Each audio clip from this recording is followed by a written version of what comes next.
Olá, você que participa de uma célula da nossa igreja. Nós vamos lembrar o que foi ministrado então no domingo desta semana, para que Deus continue falando ao nosso coração. Nós falamos sobre um tema um pouco duro de escutar, mas que ele faz parte da nossa vida, né? E é um pecado que Satanás foi o primeiro a cair nele e ele usa para destruir não só a nossa vida, mas as nossas relações, nossas famílias. E o Senhor quer restaurar o nosso coração em primeiro lugar e Ele quer sarar realmente o nosso coração com relação à nossa vida, ao propósito de Deus para a nossa vida e para a vida dos nossos irmãos. A palavra inveja, então, significa literalmente olhar com maldade ou ressentimento.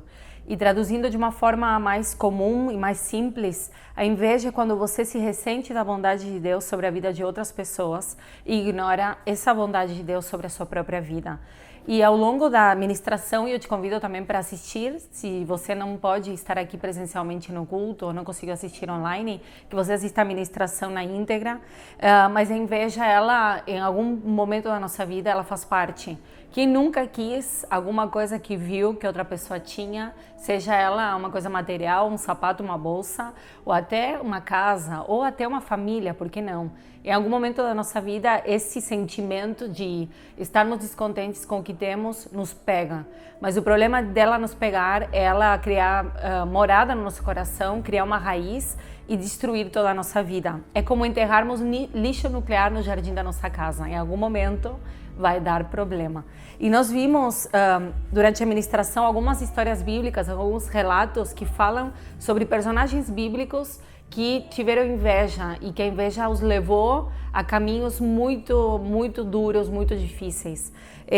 O primeiro versículo que eu gostaria de ler diz assim em Tiago 3, 14 e 16: Contudo, se vocês abrigam no coração inveja amarga e ambição egoísta, não se gloriem disso, nem neguem a verdade. Esse tipo de sabedoria não vem dos céus, mas é terrena. Não é espiritual, mas é demoníaca. Pois onde há inveja e ambição egoísta, aí há confusão e toda espécie de males. Então, esses relatos bíblicos nos mostram que onde esses personagens, esses homens, foram mordidos pela inveja, essa inveja acarretou em todo tipo de males sobre a vida deles. Eu vou citar brevemente a vida de Caim e Abel. Caim tem ciúmes de Abel e o mata. Vou lembrar também de José e os seus irmãos. José é invejado pelos seus irmãos por ser o preferido da casa do seu pai. E os irmãos planejam a sua morte e o acabam vendendo e fazendo de José um escravo de outro povo. E tudo isso nasce na inveja. Vemos também Saul invejando Davi quando ele é aclamado pelo povo pelas suas grandes conquistas. E vemos como essa inveja de Saul contra Davi o leva à perdição. É nesse momento que Saul sente inveja de Davi e que Deus retira a sua presença na vida de Saul e passa a olhar para Davi como ungido do trono de Israel. Então vemos que todos esses males nascem num sentimento de inveja. E o Senhor Jesus também foi alvo da inveja dos sacerdotes que o crucificaram. E eu tenho 4 pontos que eu quero te deixar, que eu vou falar brevemente aqui. O primeiro deles, não faça comparações.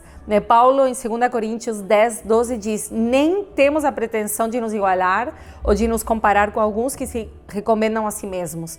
Quando eles se medem e se comparam consigo mesmos, agem sem entendimento. A comparação nunca veio para acrescentar, ela vem para destruir. Ela vem para colocar pessoas que são diferentes, como todos sabemos que fomos criados de formas distintas da parte de Deus. E quando nós comparamos, estamos dizendo que um é melhor que o outro, que um tem mais do que o outro, que um precisaria estar à altura do outro, quando sabemos que Deus tem planos individuais para cada um de nós. Então a comparação, ela não abençoa nossos filhos, ela não abençoa os nossos amigos, não abençoa a nossa liderança espiritual. Ficar comparando esse pastor com outro pastor, o pastor daquela igreja, o pastor dessa igreja, as comparações não são bem-vindas quando falamos em não querermos criar um espírito de divisão e de inveja no nosso meio. O segundo ponto que eu quero te compartilhar é que nós precisamos aprender a celebrar com quem celebra, aquele que está passando por um momento de alegria. O apóstolo Paulo, em Romanos 12, diz que alegrem-se com os que se alegrem e chorem com os que chorem. A gente tem muita facilidade de chorar com aquele que está numa situação pior do que a nossa, mas como é difícil para alguns, talvez para você, talvez para mim, nos alegrarmos com aqueles que estão tendo vitória, talvez numa área da vida que nós não estamos tendo e que talvez nunca vamos ter, mas poder olhar para o nosso irmão e olhar para o que Deus está fazendo na vida dele e nos alegrarmos no Senhor pela conquista que eles estão tendo, esse é um passo de vitória contra a inveja na nossa vida. Em terceiro lugar, se contente-se.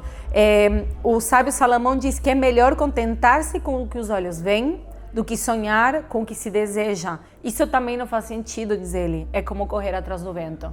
Vivamos o hoje e agradeçamos a Deus pelo que Ele tem nos dado hoje. Sejamos contentes com tudo que Ele tem feito. É a porção dele para a nossa vida no dia de hoje. Não nos acomodemos, continuemos crescendo. Eu disse que a corrida da fé e da corrida da vida é uma corrida nossa contra nós mesmos. Nós não corremos contra nossos irmãos, contra os nossos pares, mas nós corremos contra nós mesmos. Nós precisamos crescer diante de Deus e desenvolver na nossa vida, mas esse é um objetivo individual, não em comparação com os outros. Então, se contente com o que o Senhor tem feito até aqui, porque Ele tem mais para fazer na sua vida. E em quarto lugar, seja agradecido a Deus. Alegre-se sempre, orem continuamente, deem graças em todas as circunstâncias, pois essa é a vontade de Deus para Cristo Jesus. Quando nós nos alegramos com a realidade que estamos tendo, estamos dizendo que nós aceitamos a vontade de Deus para a nossa vida. Agora, se nós murmuramos, reclamamos, nunca estamos satisfeitos, estamos dizendo, Senhor, nós achamos que Tu errou com a nossa vida, que as coisas não estão como nós sonhamos que deveriam ser, mas quando nós agradecemos ao Senhor, temos um coração alegre, o Senhor se agrada. E a inveja não tem lugar, porque entendemos que estamos vivendo o tempo de Deus para a nossa vida. Que Deus te abençoe, que você possa viver uma estação nova na sua vida, de olhar para a sua realidade com gratidão ao Senhor, olhar para os seus irmãos e aprender a se alegrar com eles também. Que Deus te abençoe.